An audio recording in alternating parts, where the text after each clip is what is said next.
এখন আমরা এটা হচ্ছে দেখো শিখবো হচ্ছে উপকেন্দ্র উৎকেন্দ্রিকতা নিয়ামক দেয়া থাকলে।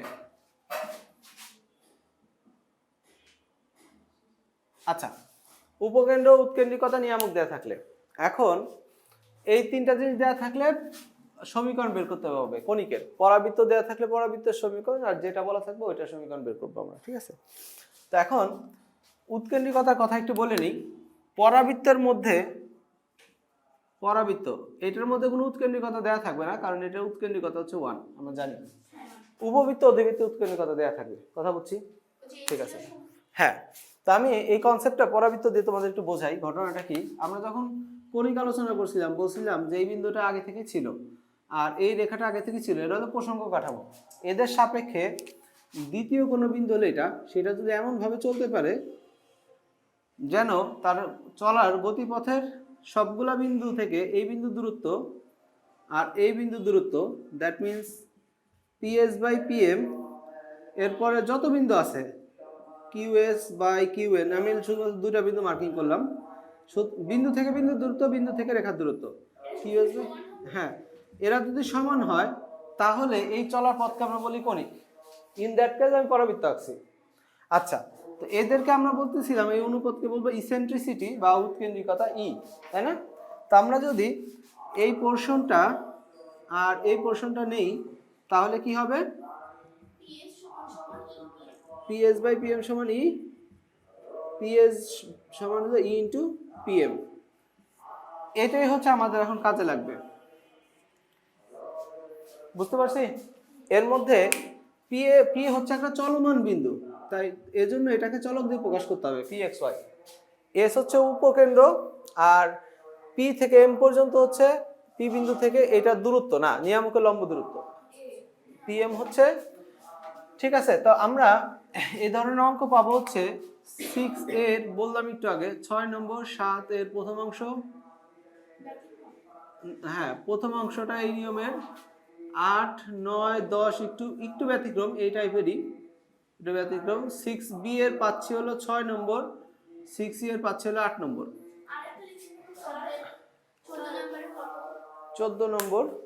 14 নম্বর তো লিখিনি, ওইটা পরে, হ্যাঁ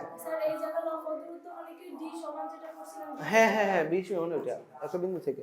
আচ্ছা, তোমরা এখান থেকে চয়েস করো, এই যে কোনগুলো থেকে, এই দুইটা আর এই দুইটা গ্রুপ থেকে চয়েস করে আমাকে বলো আমি কোন অঙ্ক করব। দেখো 6A করব, দেখো দেখো দেখো 6A, 6B, 6C, দেখো কোনটা করব, যে কোনো একটা বলো, করার প্রসেস ফুল এক।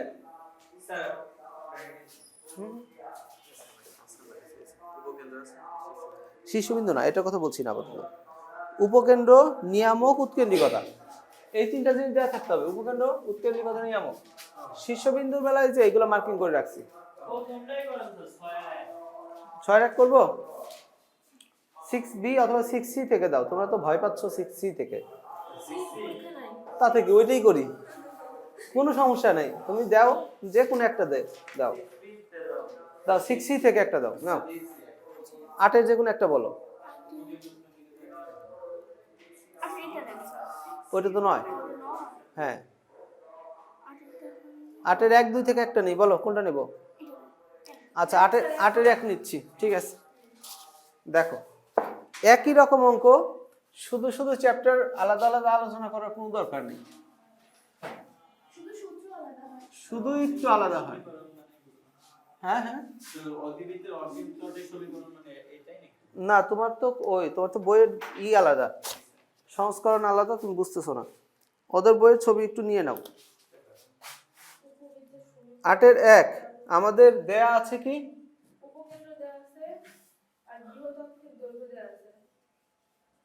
দেয়া আছে উপকেন্দ্র S 1 - 8, উৎকেন্দ্রিকতা ই সমান কত দেয়া আছে, √5। নিয়ামক দেয়া আছে কত, 3x - 4y - 10 = 0। আচ্ছা, তো এই হলো দেয়া আছে। বুঝছো? আমাদের এইগুলো দেয়া থাকলে কিভাবে করতে হয় সেটা হচ্ছে করবো এখন। এটা থেকে আমাদের কনিকের সমীকরণ বের করতে বলছে। আমরা এই পুরো প্যাটার্ন দেখে বলে দিতে পারবো যে এটা পরাবৃত্ত না উপবৃত্ত না অধিবৃত্ত। চ্যাপ্টারের নাম লেখাও লাগবে না, দেখবো আমি তোমাকে বলতেছি। এই ভ্যালুটা কি একের থেকে বড়? একের থেকে বড় অধিবৃত্ত। ওই ভ্যালুটা একের থেকে ছোট হইলে উপবৃত্ত, একের সমান হইলে পরাবৃত্ত। কথা বোঝা গেল? অধিবৃত্ত, অধি বড়। এক ইয়ের মানে এক হচ্ছে, ইয়ের মানে এক হইলে তখন এটা সমান হবে, দূরত্ব সমান হলে এক হবে। বুঝছো? আচ্ছা, তাহলে প্রথমে আমরা কি করব, ধরি আমি এখানে আঁকছি পরাবৃত্ত, এই কনসেপ্ট দিয়ে আলোচনা করব, সবগুলোর একই কনসেপ্ট। হ্যাঁ, ধরি এখানে অধিবৃত্তের উপরস্থ একটি বিন্দু হচ্ছে pxy। আচ্ছা, আমরা প্রথমে এখানে পরাবৃত্ত হলে পরাবৃত্তের উপরস্থ বিন্দু ধরবো, উপবৃত্ত হলে উপবৃত্তের উপরস্থ বিন্দু, আর অধিবৃত্ত হলে অধিবৃত্তের উপরস্থ বিন্দু এটা ধরবো। তারপরে লিখবো সুতরাং PS সমান E ইন্টু PM। এখন এখানে P কি জিনিস আমরা দেখতে পাচ্ছি, আছে তো, S কি জিনিস তাও দেখতে পাচ্ছি, কিন্তু E এর ভ্যালু দেখা যাচ্ছে, এই যে E এর ভ্যালু এটা, কিন্তু PM কি জিনিস সেটা তো আর বলা নেই, সেটা একটু বলে দিতে হবে। PM হলো P থেকে, এটা হলো নিয়ামক রেখা, রাইট? P হতে নিয়ামকের লম্ব দূরত্ব, রাইট? লম্ব দূরত্ব না, বা দূরত্ব বললেও হবে।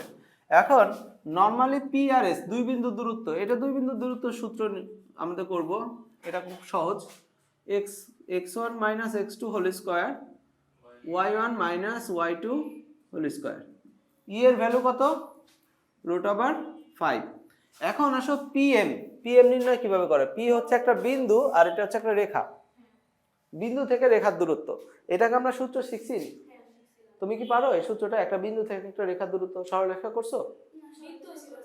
বৃত্তে ছিল, সরলরেখা ছিল, মূলত সূত্র সরলরেখা, ওটা বৃত্তে ইউজ হয়েছে, এখন কনিকে ইউজ হচ্ছে। আচ্ছা দেখো, এটা বের করা খুবই সহজ। প্রথমে একটা পরমান দিয়ে এইভাবে মার্কিং করবা, ঠিক আছে? তারপরে হ্যাঁ √5 E এর ভ্যালু, E এর ভ্যালু বসাই দিলাম। এখন PM বের করতেছি, এরকম একটা প্যাটার্ন নিবা। এখন খেয়াল করো কোন কোন বিন্দু, এই রেখা আর এই বিন্দুর মধ্যে দূরত্ব বের করতে হবে। হ্যাঁ, একটা বিন্দু থেকে একটা রেখার দূরত্ব খুবই সহজ। বিন্দুর x রেখার x এর জায়গায় বসাও, তাহলে কত হবে? 3x এর জায়গায় x বসলো, কোনো পরিবর্তন নেই। তারপরে -4y এর জায়গায় এই y বসাও, কোনো পরিবর্তন নেই। -10 মানে এটা ফুল লিখলাম, বুঝছি? আর নিচে √, এই যে রেখার সহগ দেখতে পাচ্ছ 3 স্কয়ার, আর এই যে এটা সহগ -4 তার স্কয়ার। এই হচ্ছে দূরত্ব নির্ণয় সূত্র। পারবো না? আচ্ছা ঠিক আছে। এখন এখানে যা দেখতে পাচ্ছ এইটাই হচ্ছে কনিকের সমীকরণ, যেটা আমাদের বের করতে বলছে।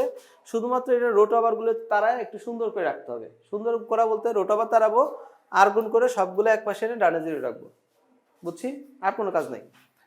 তো এখন আমরা প্রথমে এটার স্কয়ার করছি। এটার স্কয়ার করলে কি হবে? ভিতরে স্কয়ার করে দাও, উপরে স্কয়ার করে দাও। x² - 2x + 1 y² + 16y + 64। এই পাশে দুই পাশে স্কয়ার করছে, এটা 5 হয়ে গেল। আর এই পাশে কত হচ্ছিল? 25, তাই না? এমনি 25 নোট করলে 5 কে আবার স্কয়ার করলে 25। আর উপরে হচ্ছে 3x - 4y - 10 তার হোল স্কয়ার। তো এখন এইটার এটা কাটা, রাইট? 5, এই 5 এর পাশে গুণ করে দেব, তাহলে কি হবে? 5x² গুছায় লেখো plus 5y² -10x plus 516y। তাহলে এইখানে 1 আর এইখানে 64, মোট মিলে কত হচ্ছে? 65। 65 গুণ 5, 5 6 30, 5 7 25, তার মানে 325, তাই না? ঠিক তো? দেখো তো, হ্যাঁ 65 গুণ 5, 65 গুণ 5।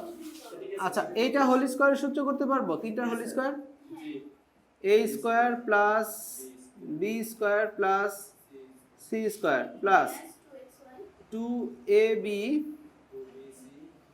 প্লাস 2bc প্লাস 2ca, বুঝছি? আচ্ছা ঠিক আছে। তো এটাকে এখন আমরা সুন্দর করে ক্যালকুলেশন করব। দেখো আমরা চাই না x square y square negative থাকে। এখন এইটা হচ্ছে 9, এখানে হচ্ছে 5, এটাই পাশে আনলে -4 হবে এবং মাইনাস দিয়ে গুণ করা লাগবে। তার সাথে এটা না করে আমরা এগুলোকে ওই পাশে শিফট করি আর ফলাফলটা এই পাশে লিখি। কি করব? এটা ওই পাশে শিফট করব, এই পাশে তো 0 রাখতে হতো, যদি এই পাশে শিফট করা, 0টা ওই পাশে লিখব না। তাহলে কি হয় দেখো, এখানে 9 থেকে 5 বাদ দিলে কত হবে? 4, 4x স্কয়ার। বুঝছি? আমরা এই পাশেরটা আগে লিখতেছি। 16 থেকে 5 বাদ দিলে কত হবে? 11y square. তারপরে সংখ্যার হিসাব করি, এই যে xy হিসাব করি, এটা লিখলাম, এটা xy হিসাব করলে কত হয়? 3 দুগুণে 6, 4 6 24 -24xy গেল। এবার এখানে x এর হিসাব করো, এখানে কত হচ্ছে? -60, আর এই পাশে 10 মাইনাস এর পাশে যাবে প্লাস হচ্ছে, তাহলে -60 প্লাস 10 মানে -50x। আচ্ছা এটাও লিখলাম, এটাও লিখলাম। এবার থাকলো এই পাশে y এর হিসাব কত? 8 10 80 প্লাস 80 আর মাইনাস প্লাস 80 কিন্তু কাটা। আচ্ছা গেল। এখানে থাকতেছে 325, এর ওই পাশে কোনো সংখ্যা আছে? এই যে 100 থেকে 325 বাদ দিলে 200 = 0 এবং আমাদের কাজ শেষ। এই হচ্ছে কঠিন অঙ্ক।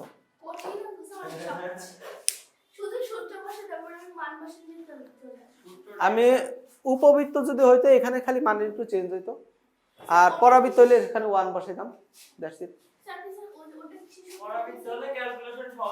এটা এই পাশে হলো দুই বিন্দুর দূরত্ব, বিন্দু থেকে বিন্দু দূরত্ব, এই যে PS, P থেকে S বিন্দু দূরত্ব, √x1 - x2² + y1 - y2²। বুঝছি? পারবো এরকম? আচ্ছা এই টাইপের যতগুলো অঙ্ক আছে আমি 3 চ্যাপ্টারে লিখে দিছি, দেখো সবগুলো একই। মেসেঞ্জারে এই সূত্রগুলো হ্যাঁ টাইপ দেয়া আছে, সব দেয়া আছে।